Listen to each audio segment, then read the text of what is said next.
Oh, I totally believe that creativity is an addiction. It's got you, and you're going, I got to get away, or it's not giving you enough. It's a struggle. It's a daily struggle, and you think you've got this thing beat, or you've got this relationship with it, and all of a sudden it's like it turns immediately, or you're doing something because creativity got an ugly face, and you have a reaction to it, and now you've got a habit. Unplugged, because we will always say yes to creativity. Totally uncut, because we all make mistakes. So turn it into a tool. This is Arroe Unplugged. I hope you're having a beautiful day. Can I start it off that way? I hope you're having a beautiful day.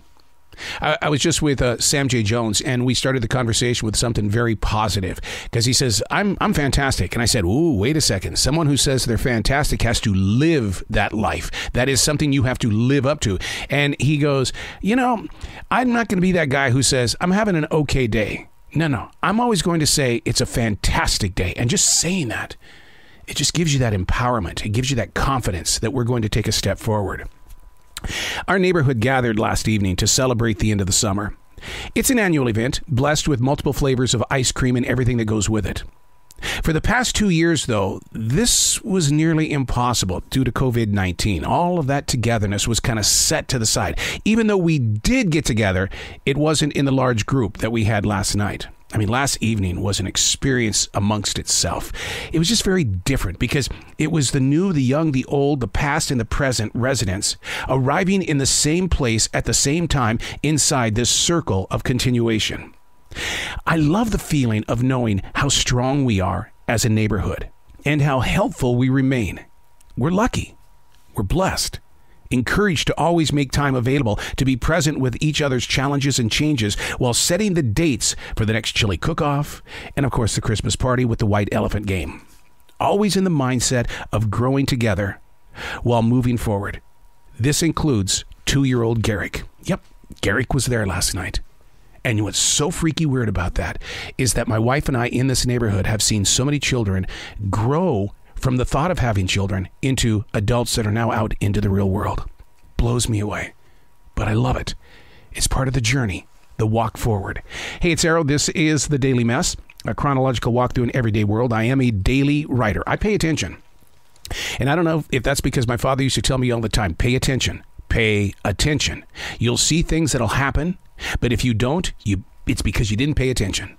So you've got to really be aware. And that might be the sergeant in him because he was a sergeant in World War II.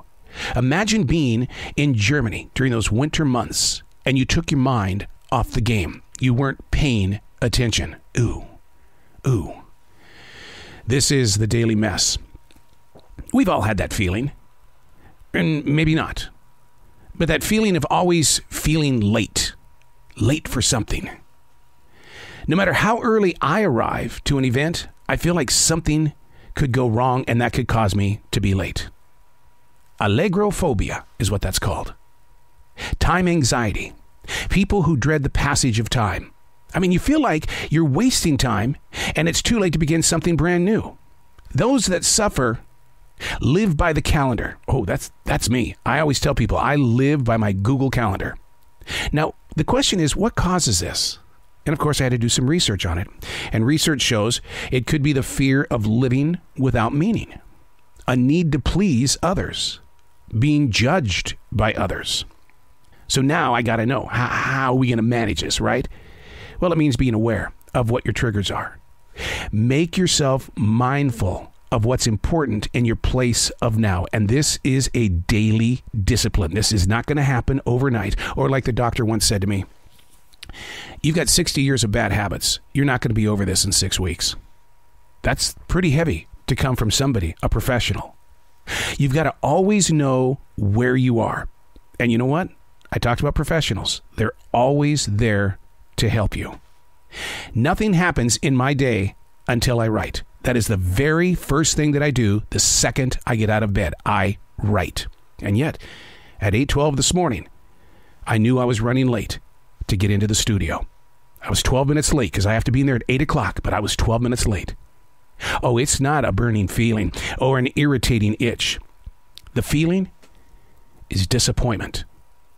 Being disappointed in yourself because you're 12 minutes late.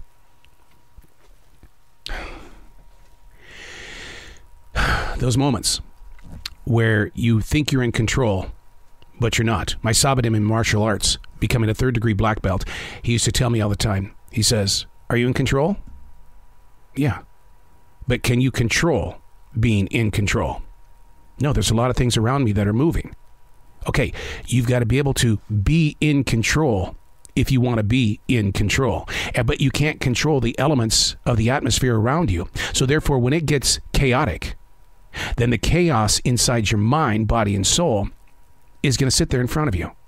And you have to decide on that spot, what do I have control of? The feeling of always being late. I live by the mantra, 3 hours early is 6 hours too late. So obviously somewhere along the line, I must have been late. Well, I proved it this morning. Coming into the studio 12 minutes late. And so it's that feeling of being disappointed. The daily discipline of always being aware. That feeling of, I prepared for this, but I was late. I'm Arroe, and that's the Daily Mess.